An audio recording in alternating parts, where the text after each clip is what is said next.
Assalamualaikum warahmatullahi wabarakatuh. Di sini saya dan teman saya ingin mempresentasikan bab 11 yang berjudul Hadis Sahih sebagai dasar hukum. Sebelumnya perkenalkan, nama saya Alifiani Sa'adjahraini. Di sini saya ingin menjelaskan pembagian hadis berdasarkan kuantitas dan kualitas. Pertama ada hadis mutawatir. Hadis mutawatir adalah hadis hasil tanggapan dari panca indera yang diriwayatkan oleh sejumlah besar rawi yang menurut mereka adalah kebiasaan mustahil, lalu mereka berkumpul dan bersepakat berdusta. Syarat hadis mutawatir yang pertama, pemberitaan yang disampaikan perawi harus berdasarkan tanggapannya sendiri. Yang kedua, jumlah perawinya harus mencapai suatu ketentuan yang tidak memungkinkan. Dan yang ketiga, adanya keseimbangan jumlah antara rawi dan tabaqoh. Hadis mutawatir itu sendiri masih terbagi menjadi dua, yaitu mutawatir lafzi dan mutawatir maknawi. Hadis mutawatir lafzi adalah hadis yang diriwayatkan oleh banyak orang, sedangkan hadis mutawatir maknawi adalah hadis mutawatir yang perawinya berlainan dalam menyusun redaksi hadis. Yang kedua ada hadis ahad. Hadis ahad adalah semua hadis yang tidak mencapai hadis mutawatir. Klasifikasi hadis ahad diantaranya adalah yang pertama ada hadis masyhur, adalah hadis yang diriwayatkan oleh 3 orang atau lebih. Dan yang kedua ada hadis aziz, hadis yang diriwayatkan 2 orang. Dan yang ketiga ada hadis gharib, adalah hadis yang dalam sanadnya terdapat seorang rawi yang menyendiri dalam meriwayatkannya. Selanjutnya ada pembagian hadis berdasarkan kualitas. Kualitasnya, hadis dapat dibagi menjadi 3, yaitu hadis sahih, hadis hasan, dan hadis dhaif. Pertama ada hadis sahih. Sahih adalah hadis yang bersambung sanadnya melalui penyampaian para rawi yang adil, dabit, dan perawi yang semisalnya sampai akhir jalur periwayatan tanpa ada syuzuz dan juga i'lal. Orang perawi disebut adil jika memenuhi kriteria Islam, balik, berakal, tidak fasik, dan juga tidak cacat. Perawi yang dabit adalah perawi yang kuat hafalannya, sehingga hadis yang dia bawa tidak mengalami perubahan. Perawi yang dabit ada 2, yaitu dabit karena kekuatan hafalan, dan dabit karena ketelitian catatan. Definisi hadis secara konkret baru muncul setelah Imam Syafi'i memberikan penjelasan tentang riwayat yang dapat dijadikan hujah, yaitu pertama, apabila dapat diriwayatkan oleh orang yang dapat dipercaya pengalaman agamanya. Yang kedua, rangkaian riwayatnya bersambung sampai kepada Nabi Muhammad SAW atau juga dapat tidak sampai kepada Nabi. Bukhari dan Imam Muslim membuat kriteria hadis sebagai berikut. 1. Rangkaian perawi dan sanad itu harus bersambung. 2. Para perawinya harus terdiri dari orang-orang yang dikenal sikot. Dan 3. Hadisnya terhindar dari i'lal atau cacat. Dan yang terakhir, 4. Para perawi yang terdekat harus sezaman. Selanjutnya, syarat-syarat hadis sahih yang akan dibacakan oleh teman saya. Syarat-syarat hadis sahih yaitu A. Sanadnya bersambung. B. Perawinya bersifat adil.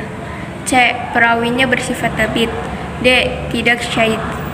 E. Tidak memiliki ilat. Pembagian hadis sahih yaitu A. Hadis sahih lizati.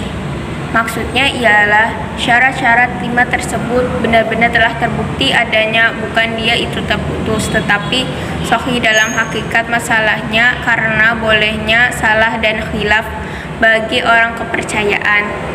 B. Hadis sahih li ghairi. Maksudnya ialah hadis tersebut tidak terbukti adanya 5 syarat hadis sahih tersebut, baik keseluruhan atau sebagian. Kehujanan hadis. Hadis yang telah memenuhi persyaratan hadis sahih wajib diamalkan sebagai hujah atau dalil syara sesuai ijma para ulama hadis dan sebagian ulama usul dan fikih. Dari segi persyaratan sahih yang terpenuhi dapat dibagi menjadi 7 tingkatan, ulang secara berurutan sebagai berikut. A. Hadis yang disepakati oleh Bukhari dan Muslim atau muttafaq alaih. B. Hadis yang diriwayatkan oleh Imam Bukhari saja. C. Hadis yang diriwayatkan oleh Imam Muslim saja. D. Hadis yang diriwayatkan oleh lain memenuhi persyaratan Bukhari Muslim. E. Hadis yang diriwayatkan orang lain memenuhi persyaratan Bukhari saja. F. Hadis yang diriwayatkan orang lain memenuhi persyaratan Muslim saja. G. Hadis yang dinilai sahih menurut ulama hadis selain Bukhari dan Muslim dan tidak mengikuti persyaratan keduanya, seperti Ibnu Huzaimah, Ibnu Hibban, dan lain-lain. Perkenalkan, nama saya Nurizkia Aulia dari kelas 10 IPS 4, absen 28. Di sini saya akan menjelaskan tentang kriteria hadis hasan. Hadis hasan mempunyai kriteria sebagai berikut. A. Sanadnya harus bersambung. B. Perawinya adil.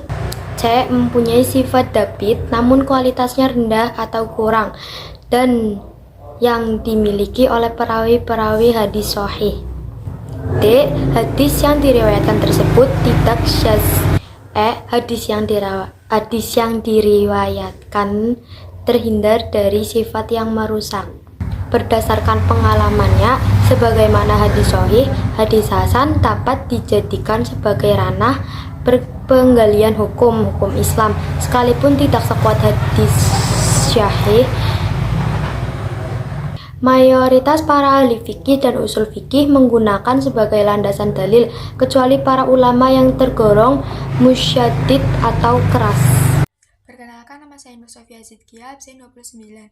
Saya di sini akan menjelaskan pembagian hadis hasan. Hadis hasan dibagi menjadi dua, yaitu hadis hasan li dzati dan hadis hasan li ghairi. Yang pertama, hadis hasan li dzati. Hadis hasan li dzati adalah hadis yang dengan sendirinya telah memenuhi kriteria hadis yang disebutkan dan tidak memerlukan riwayat lainnya untuk mengangkatnya ke derajat hasan. Yang kedua adalah hadis hasan li ghairi. Hadis hasan li ghairi adalah hadis dhaif yang apabila jalan datangnya lebih dari satu dan sebab-sebab kedaifannya bukan karena perawinya fasik atau pendusta. Dengan demikian, hadis hasan li ghairi pada mulanya adalah hadis dhaif yang kemudian naik ke hadis hasan karena ada riwayat penguat. Kitab-kitab yang memuat hadis hasan diantaranya adalah Sunan At-Tirmizi, Sunan Abu Daud, Sunan Ad-Daruqutni. Hadis dhaif secara bahasa adalah lemah. Adapun penyebab kedaifannya: 1. Sebab terputusnya sanad secara nyata. 1. Mu'allaq. 2. Mursal. 3. Mu'dal. Dan 4. Munqati'. 2. Terputusnya secara khafi. 1. Mudalas. 2. Mursal. 3. Penyebab pada rawi. 1. Pendusta. 2. Tertuduh dusta. 3. Fasik. 4. Bid'ah. 5. Kebohongan. Dan penyakit pada dhabit yang meliputi: 1. Jelek hafalannya. 2. Lalai. 3. Menyelisih siqat. 4. Ucapan yang menipu. Klarifikasi hadis dhaif. 1. Dhaif karena tidak bersambung sanadnya. 1. Hadis munaqati.